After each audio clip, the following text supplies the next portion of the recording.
No, we don't rent to your kind." The words cracked through the air like glass shattering. Marcus froze, his hand still stretched forward with the neatly folded application. His wife's breath caught in her throat, and his daughter instinctively pressed closer to his leg. "Excuse me," Marcus managed, though the strength in his voice trembled under the weight of the insult. The landlord, Mr. Daniels, didn't blink. He leaned back in his chair, arms crossed, his face etched with disdain. "You heard me. This building isn't for people like you. Don't waste my time." For a heartbeat, silence hung heavy. Then the meaning sank in. The hope that had carried Marcus and his family into this office collapsed. He had envisioned keys in his hand, a safe home for his daughter, a chance at dignity. Instead, he was staring at a locked door slammed shut before it ever opened. His wife whispered, "Marcus," but he couldn't turn toward her. He couldn't move.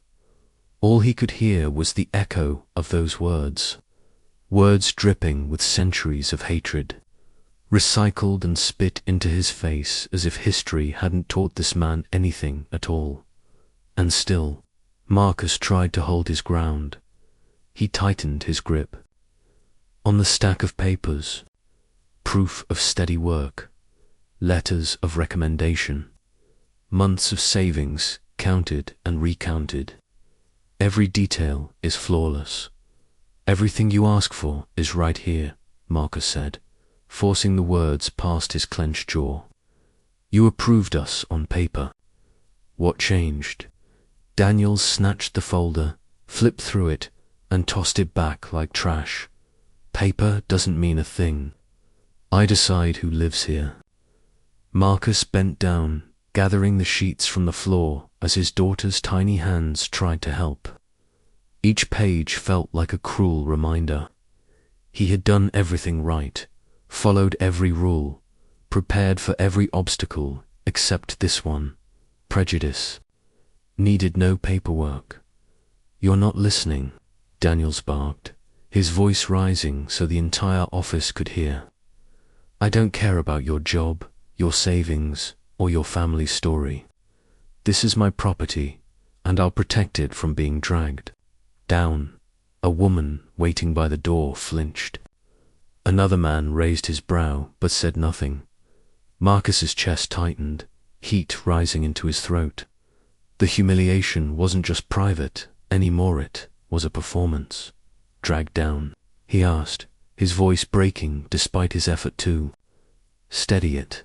Daniels sneered. "People like you bring problems. I'm not about to risk it. So pack up your dreams and walk out before I call security." The words weren't just rejection. They were an announcement meant to strip Marcus of pride while everyone else listened in silence. Whispers spread like smoke. "This is disgusting." A woman murmured under her breath, "He has the right to choose who lives here." Another man countered, shifting uncomfortably in his chair. Marcus noticed the glow of phones. Screens tilted toward him, toward his wife clutching their daughter, toward Daniels standing tall in arrogance. Some captured pity, others voyeuristic curiosity. Either way, the moment was being documented. Marcus's pulse thudded in his ears. Every second stretched, magnified by the eyes upon him. Strangers became silent jurors, weighing his worth with glances, with judgment, with apathy. His wife whispered, "Let's just leave." But leaving wouldn't erase the humiliation. Not when it was being recorded, not when it would follow them long after this room. "Daddy." The voice was small, yet it cut deeper than Daniels's cruelty.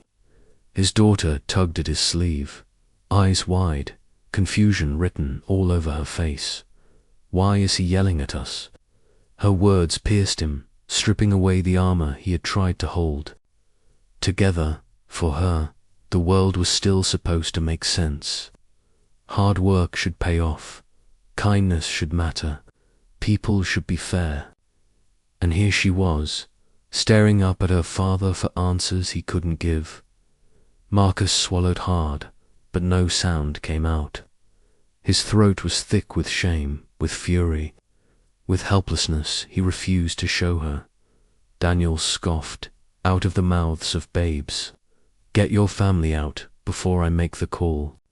His wife wrapped an arm around their daughter, but her eyes locked on Marcus, pleading, "Don't let her see you break." Marcus turned away, blinking rapidly, fighting the storm inside. He wanted to shield his child from this ugliness, but the damage was already done. The lesson had been written on her face before he could rewrite it with hope. Her question lingered in the air. Unanswered, Marcus stood still, fists tightening at his sides. On the outside, he looked frozen.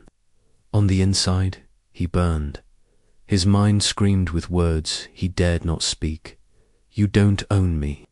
You don't define my worth. You don't get to rip apart everything I've worked for." But fear kept his lips sealed. Fear of handcuffs. Fear of headlines twisting the story against him. Fear of his daughter watching her father dragged away, so he said nothing. His silence roared only inside his chest, beating against his ribs like a caged animal desperate for release. He stood, staring, suffocating on his own restraint. As the tension pressed tighter, Marcus's mind drifted. The humiliation blurred, the voices around him faded, and another memory clawed its way forward. He saw late nights balancing 2 jobs, saving every dollar. He remembered the moment his wife circled this apartment, listing in hope. He heard his daughter's laughter when she asked if her new room could be painted pink. Every sacrifice, every long hour, every prayer had led them here. And now dash this dot, the office melted away in his mind. What remained was the question haunting him. After all he had endured, how much more could he take? "Daddy, when we move, can I have a window by my bed?" Marcus smiled faintly, his rough hands pausing over the bills spread across the table. He wasn't a man of luxury, but of purpose. Every double shift, every aching back, every night he dragged himself home long after the streetlights burned was for her. His dream wasn't loud. It didn't need to be. It was simple, a home where laughter didn't echo through paper-thin walls, where his daughter could study without sirens screaming outside, where dignity wasn't a privilege but a right. That quiet dream kept him going. "Marcus, you can't carry it all alone," Danielle would whisper, pressing a hand to his shoulder when exhaustion dimmed his eyes. Her faith was steady, her resilience sharper than steel. She had known hunger, known rejection, but she never let it break her spirit. Where Marcus was fired, Danielle was stone and yielding, grounding him through storms. She didn't just stand beside him. She held him up. Their daughter Layla, only 7, carried none of her parents' scars. She was joy in motion, humming songs while scribbling dreams on scrap paper. Marcus often caught himself staring at her, whispering silently, "She deserves more than this dot." Every decision, every sacrifice circled back to that truth. Layla wasn't just their child. She was the reason Marcus believed in tomorrow, the reason he refused to surrender to the weight pressing against him. The journey had been long, paved with small denials and quiet endurance. Vacations never came. Dinners were stretched, shoes worn until soles thinned. Marcus picked up weekend shifts while Danielle took in extra sewing jobs. Pennies gathered became dollars. Dollars became savings. Piece by piece, they built the fragile foundation for a future they could almost touch. It wasn't charity. It wasn't luck. It was a sacrifice measured in hours of sleep, lost in meals skipped, Impatience tested. Each coin dropped into the jar was more than money, it was a piece of their hope, preserved against the odds. The city they lived in wore. Progress like a mask, but Marcus knew its cracks. Cold stares at open houses, polite refusals laced with coded language already taken, not the right fit. Entire blocks invisible to families like theirs, carved by unspoken boundaries. Why does it feel like we don't belong anywhere? Danielle once asked. After another rejection, Marcus had no answer. In neighborhoods where opportunity bloomed, their presence was questioned before they even knocked. And yet, they kept searching, stepping across those invisible lines, daring to claim what was always said to be out of reach. Then came the listing. Spacious, affordable, in a neighborhood where Layla could walk to school safely. Danielle's eyes lit up. This is it, Marcus. This is the one. For the first time, possibility felt within reach. A home that wasn't just shelter, but a future. What they didn't know was that behind the door stood a gatekeeper ready to crush that dream. "Good afternoon," Mr. Daniels greeted, his lips pulling into a smile that looked polished but empty. His handshake lingered a fraction too long with Danielle, then barely touched Marcus's hand before retreating. "Lovely family," he said, eyes flicking over Layla quickly before landing back on Danielle. "Why don't you come in?" Marcus nodded politely, though his stomach tightened. Something about the landlord's tone felt rehearsed, like a script meant to appear welcoming but laced with quiet resistance. Behind the politeness, Marcus could sense it hospitality built on surface, not sincerity. A smile masking a wall. They sat across the table, paperwork neatly stacked. Marcus pushed the folder forward. "Here are my pay stubs, bank statements, and references. Everything you asked for." Mr. Daniels barely glanced at the documents before leaning back in his chair. "And are you sure this covers the rent consistently? Sometimes people overestimate." Marcus stiffened. "The math is right there. My job is steady." The landlord chuckled lightly, shaking his head. "It's not just about the numbers. Stability is important. Some families, well, they struggle after the first few months." Danielle's jaw tightened. "We've prepared for this. We're ready." The implication was clear. Proof in hand meant nothing against suspicion painted onto their skin. The words weren't blunt, but the sting was sharp. Housing discrimination dressed as concern. Questioning his worth without reason, as the conversation dragged, Mr. Daniels folded his hands neatly. "You know, this neighborhood can be demanding. Expectations are high. Maybe a different area would be more comfortable for you." Marcus frowned. "Comfortable. We chose this place because it fits our needs. It's near Layla's school." Danielle's voice softened, but it trembled. "Are you saying we don't belong here?" The landlord smiled again, as though speaking kindly. "Not at all. I just think some communities feel like a better fit for certain families. You'd probably be happier there." Marcus heard the unspoken words. "Not here, not with us." Racism rarely announced itself. Loudly it often arrived dressed as advice, hiding its cruelty beneath politeness. And in that moment, Marcus realized he was being guided away, not welcomed in. The longer they spoke, the clearer the pattern became.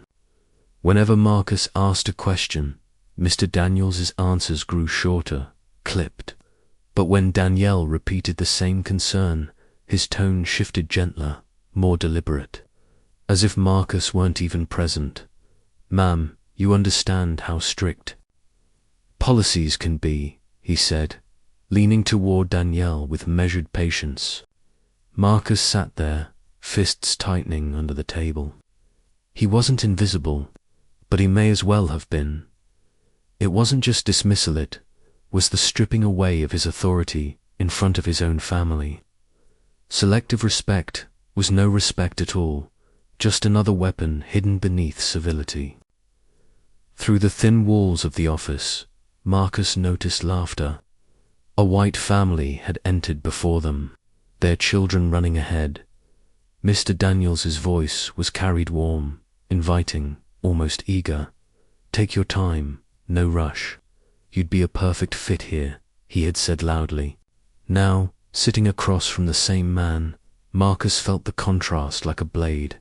For them, open arms. For his family, doubt and discouragement. Danielle's hand brushed his beneath the table, grounding him. Her silence said everything.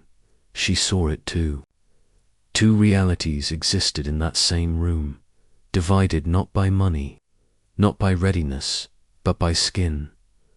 Layla, fidgeting beside her mother, finally whispered, "Daddy, why is he nicer to them than us?" The room froze. Marcus's throat tightened, but he couldn't answer. His daughter had stripped away the veiled adults often pretend not to see. Danielle's eyes watered, but she forced a smile. "Sweetheart, let's just sit quietly." But the damage was done. The innocence of a child had named what Marcus tried to reason away. Subtle racism wasn't subtle to her. It was obvious, cruel, and undeniable. Her question hung heavy, echoing louder than any insult Mr. Daniels could have spoken aloud. As the meeting dragged on, Marcus's chest grew heavy. He recognized the pattern now. It didn't matter what proof they gave, what sacrifices they made. Mr. Daniels had already decided. The smile, the questions, the false kindness, it was all theater. And in his gut, Marcus felt the cold certainty. This man never intended to hand them the keys.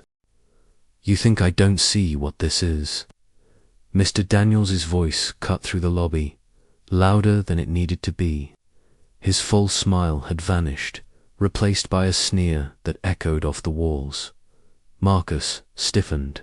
"Excuse me, you're just trying to scam the system," the landlord barked, waving the folder of documents like evidence in a trial. "People like you show up with forged papers, making promises you can't keep. I've seen it too many times." Danielle's face paled. "Those documents are real. Everything we gave you is legitimate." But Mr. Daniels didn't lower his voice. He raised it. "Don't play innocent. This neighborhood doesn't need freeloaders pretending they can afford what they can't." Heads began turning.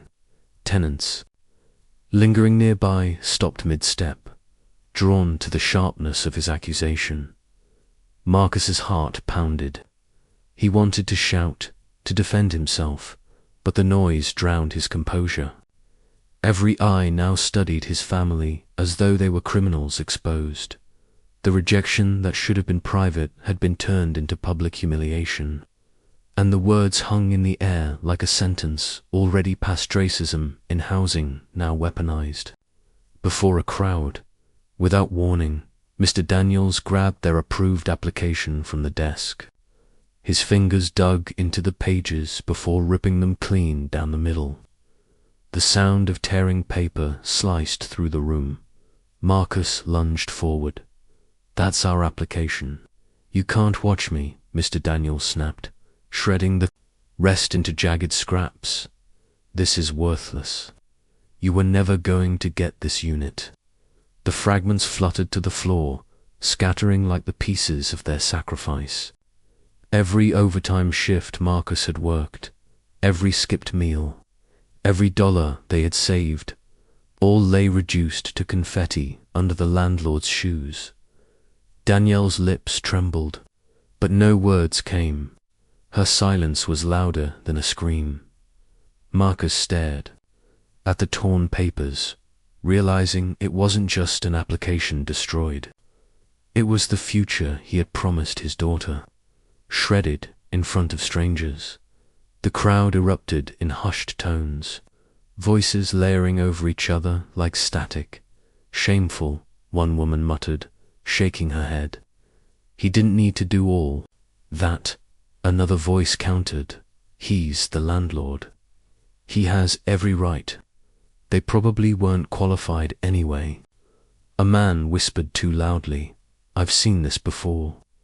People move in, can't pay, then expect handouts. The conflicting voices filled the lobby, splitting the room into two camps, those who saw cruelty for what it was, and those who defended. Power without question. Marcus heard every word, each one pressing on his chest like a weight. His dignity wasn't just denied, it was debated, dissected, judged by strangers who knew nothing of his sacrifices. The whispers weren't neutral, they were daggers, and the chorus only fueled the humiliation that had already been forced upon his family. As the shouting continued, Marcus noticed subtle movements. A few tenants weren't just watching, they were recording. Phones angled discreetly, red dots glowing faintly on their screens. For a split second, Marcus felt torn between shame and hope. Shame, because every ounce of his humiliation was being documented. Hope, because maybe the truth wouldn't stay buried in that lobby. Danielle caught it too. Her eyes flicked toward a woman in the corner, phone half hidden in her hand. If Mr. Daniels wanted to erase their dignity in silence, the presence of cameras threatened to write a louder story. Daddy. Layla's voice cracked, trembling, like a fragile string about to snap. Tears spilled down her cheeks as she buried her face into Danielle's side. Why is he yelling at us? Did we do something bad? Marcus knelt beside her, his hands shaking as he pulled her close. No, baby girl, you did nothing wrong. None of this is your fault. But his hands betrayed him. They quivered as though the weight of injustice had seeped into his bones. He wanted to be strong, to shield her from the ugliness unfolding. But every fiber of his body shook with helpless rage. Mr. Daniels glanced down at them with disdain. Maybe you should teach your daughter not to cause a scene in public. Marcus's jaw tightened. He wanted to roar, to throw the landlord's words back at him. But his daughter's sobs held him still. In that moment, strength wasn't in retaliation, it was in holding her tighter, even as his own soul cracked under the pressure. The landlord straightened his jacket, voice cold and commanding. I think we're done here. Leave before I call security. Danielle gasped. Security? We didn't do anything. Mr. Daniels smirked. You disrupted the peace. I won't have this kind of behavior in my building. Marcus's fists clenched. The only disruption here is you humiliating my family in front of everyone. But Mr. Daniels was already pulling out his phone. Last warning, step out or I'll make sure you're escorted. The threat wasn't just about removal, it was about power. He wanted Marcus's family dragged out like trespassers, branded as troublemakers for daring to dream of a home. And with every second that ticked by, Marcus realized this man wouldn't stop until they were crushed completely. Just as Marcus gathered himself to push back, a familiar face entered the realtor who had promised him the apartment weeks earlier. Tell him, Marcus urged desperately. Tell him you said this unit was ours. The realtor froze, eyes darting between them and the landlord. For a moment, guilt flickered across his face. Then he shook his head. I don't know what he's talking about. Danielle's gasp filled the air. You stood in our kitchen and promised. How could you? But the man wouldn't meet their eyes. His silence was betrayal, his denial a knife to the back. Marcus's knees weakened. It wasn't just the landlord crushing them. It was the very system people complicit through cowardice, allowing injustice to thrive. And in that betrayal, the last thread of trust began to unravel. The lobby seemed to shrink, walls pressing closer. Marcus's chest heaved, as though the air itself had turned heavy. Every sacrifice he had made, every long night of labor, every dollar tucked away, every dream whispered to his daughter, collapsed in a heap of shredded paper at his feet. Danielle gripped his arm, her face pale. Layla's sobs still trembled against her chest, and Marcus stood frozen, caught between rage and despair, his spirit breaking under the weight of it all. Mr. Daniels's voice echoed in his ears, blending with the whispers of the crowd, the silence of the realtor, the stares of strangers who judged without knowing. For the first time in years, Marcus felt powerless. Not just denied a home, but stripped of dignity, of humanity. And as they stood there, crushed beneath injustice, the question wasn't whether they could rise again, it was how many more times they would be forced to. "Did you see this?"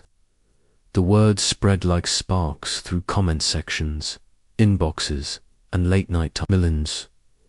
By sunrise, the video of Marcus and his family being humiliated in the lobby had reached thousands. By noon, it was everywhere glupped. From shaky cell phone footage, Mr. Daniels's accusations poured out across millions of screens. The sound of tearing paper, the sight of Layla crying in her father's arms, it was raw, undeniable, impossible to ignore. People didn't just watch. They shared. Strangers who had never met Marcus typed out furious captions. "This is what housing discrimination looks like. This is racism caught in the act." Threads grew long with comments. "Reminds me of what happened to my parents. This is why we fight for fair housing rights. How many more families have been silenced like this?" What Mr. Daniels had intended as a moment of dominance turned into his exposure. His cruelty had been recorded, preserved, and set loose into a world no longer willing to stay silent. For Marcus, the nightmare that had left him powerless was now transforming into something he never expected: ammunition against the very system that tried to break him. His phone buzzed non-stop. Missed calls, notifications, and messages stacked higher by the minute. "Marcus, have you seen this?" His co-worker's voice trembled over the line. "Man, you're everywhere. It's on Twitter, Facebook, even TikTok." Marcus opened the link hesitantly, the screen lighting up with his own pain replayed for the world to see, his voice cracking as he tried to defend his family. Layla's cries echoing in the background. It felt unbearable to relive. Yet beneath the sting of humiliation was something else: reach. The video wasn't just his memory anymore. It had escaped his control, amplified by people who refused to scroll past injustice. Danielle whispered beside him, "They're listening, Marcus. For once, people are actually listening." The weight of humiliation remained, but for the first time since that day, Marcus sensed a shift. His suffering was no longer hidden, it had become a rallying cry. By evening, the hashtags lit up screens across the country. Hashtag justice for Marcus. Hashtag end housing discrimination. Hashtag Black Families Matter. Twitter threads exploded with fury. Strangers uploaded their own stories of being denied apartments, of hearing you people from landlords who thought power gave them license to demean. The video of Marcus was no longer just about him, it became proof of a larger truth many had tried to ignore. Enough is enough, one viral tweet read. This isn't just Marcus's story, it's ours. It's every black family who has been told they don't belong. Celebrities, activists, and politicians joined the chorus. Verified accounts demanded justice, tagging housing authorities, and urging investigations into Mr. Daniels. News anchors teased segments with the headline, "Discrimination Caught on Camera." Marcus scrolled in disbelief. Each retweet, each post, each voice adding fuel to the fire chipped away at the shame he once carried. Danielle squeezed his hand. "Look at this. They're fighting back." For us, the outrage was no longer confined to whispers in a lobby. It had become a nationwide reckoning, sparked by a single moment of cruelty that people refused to let die. By the next morning, Marcus's name filled national headlines. News banners flashed across television screens. Black family denied housing by racist landlords. Anchors dissected the footage. Legal experts weighed in, and community leaders demanded accountability. Every detail, the ripped application, the landlord's taunts, the child's tears, was replayed with gravity at work. Co-workers who had once barely noticed Marcus now approached with somber faces. "I saw you on CNN. Man, I can't believe what you've been through." Though it was strange to see his pain turned into a headline, Marcus recognized the impact. The shame that once buried him was now forcing a national conversation. For years, housing bias had remained an unspoken wound. But with cameras and headlines carrying his story, silence was no longer possible, and the reach of his humiliation was only about to grow. Marcus nearly dropped his phone when Danielle gasped. "Marcus, look, Tyler Perry just posted about you." On his screen, the filmmaker's words shone bright. "I saw this video of a family denied their dignity. I can't stay silent. I'm buying this building. These families deserve better." The post spread instantly, news outlets scrambling to confirm. Tyler Perry himself soon appeared on live broadcasts, his voice calm but resolute. "What I saw was wrong. That landlord used his power to humiliate, not to protect. I intend to change that. No family should be treated this way." Marcus sat, speechless. Danielle pressed a hand to her mouth, tears welling. Layla tilted her head, whispering, "Does that mean we get a home, Daddy?" The thought left Marcus dizzy.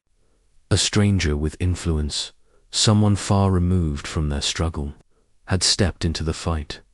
For once, the story wasn't ending in silence.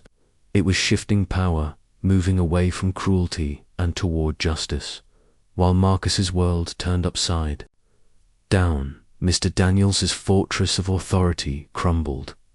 Reporters camped outside his office. Cameras flashed, microphones shoved forward with questions he refused to answer. Headlines dug deeper. Old complaints from tenants resurfaced. Lawsuits long buried were unearthed. "What about your history of discrimination, Mr. Daniels?" Journalists shouted. He slammed doors, barked no comment, but it was useless. His name had become synonymous with racist landlord practices. His reputation dismantled under the same spotlight he once wielded against Marcus. The man who humiliated others now stood cornered, unable to hide from the outrage he created. Marcus, once broken under public ridicule, now found himself lifted by voices he had never met. At rallies, people carried signs with his name. Online, his story was retold, not as weakness, but as resilience. The same footage that once replayed his humiliation was now reframed as proof of his endurance. Against injustice, he hadn't chosen to be a symbol, but the role had chosen him. As Danielle whispered one evening, "They don't just see your pain anymore, Marcus. They see your strength." And for the first time, he believed her. "It's done," Tyler Perry's lawyer whispered, sliding the papers across the polished desk. The building no longer belonged to Mr. Daniels. With one signature, ownership shifted. Authority stripped away. Marcus exhaled, stunned. For months he had been forced to endure silence, shame, and humiliation. Now, the very walls that once rejected him stood under new leadership. The victory was quiet, but powerful justice written in ink. Final and undeniable. The crowd outside pulsed with anticipation. Cameras pointed forward as Tyler Perry stood tall, Marcus and his family at his side. "This isn't just about real estate," Perry began, his voice steady but sharp. "This is about dignity, equality, and the promise that every family matter, their skin color dyes, fair housing." Applause thundered. Reporters scribbled. Microphones tilted closer. Danielle clutched Marcus's hand, her eyes glistening as Perry gestured toward them. What happened here should never have happened. A man tried to shut out a black family because of prejudice. But today, we changed the narrative. Marcus shifted, overwhelmed. Layla leaned against him, unaware of the weight of history unfolding. The injustice that once silenced them now commanded the city's full attention. Then, in front of flashing cameras, Perry turned directly to Marcus. "I want to apologize," he said.